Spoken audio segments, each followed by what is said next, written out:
Les premières lueurs de l'aube. Des traînées pâles d'or et de rose saignaient dans la toile d'encre du ciel d'avant l'aube. Des pics, déchiquetés et imposants, griffaient la lumière naissante, leurs silhouettes se découpant sur l'obscurité adoucissante. L'air, vif et léger, portait le parfum des pins et de la terre humide, une symphonie de la nature qui s'éveille. Une silhouette, drapée dans les ombres déclinantes, se tenait sur un balcon creusé à flanc de montagne. Il était grand, sa silhouette fine mais nerveuse, chaque mouvement rayonnant d'une force contenue.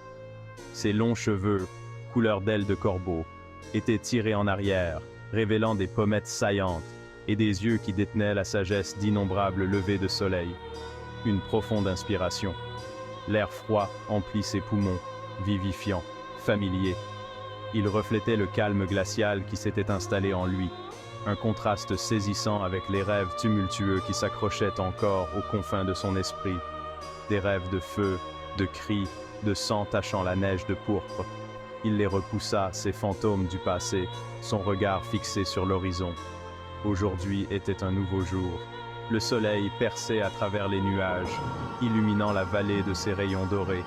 Des oiseaux prenèrent leur envol, leurs ailes battant au rythme du jour naissant.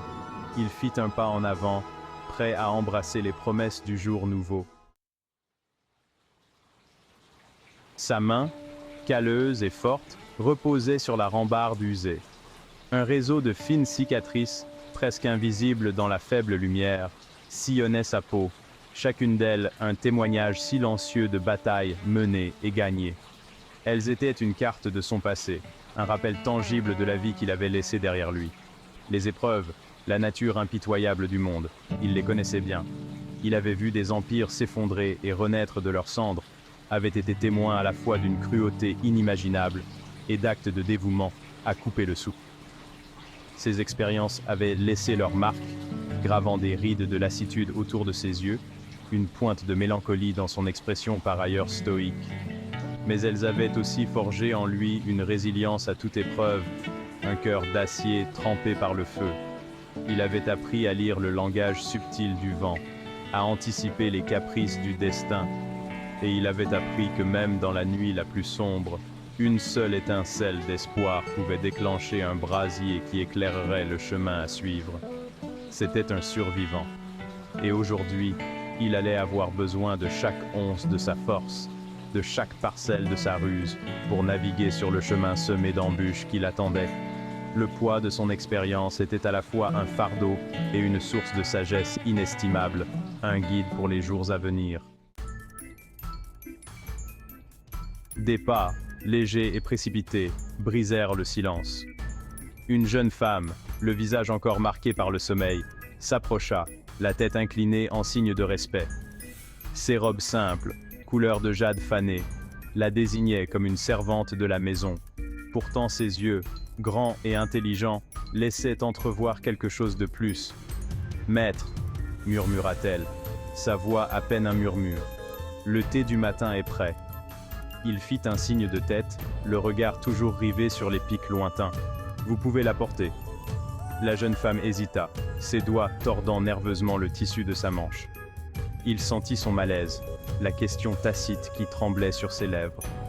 C'était une question à laquelle il s'était habitué, le poids de leurs regards attentifs, un compagnon constant. Il le craignait, ses serviteurs. Il chuchotait des histoires sur son passé, sur le pouvoir qu'il dissimulait sous son calme extérieur. Il ne voyait que la surface, le calme d'un lac de montagne. Il ne voyait pas les profondeurs qui se cachaient en dessous, les courants qui tourbillonnaient à l'abri des regards. Et c'est précisément ainsi qu'il l'aimait. Le silence de la nuit était son allié, un voile qui cachait ses vérités.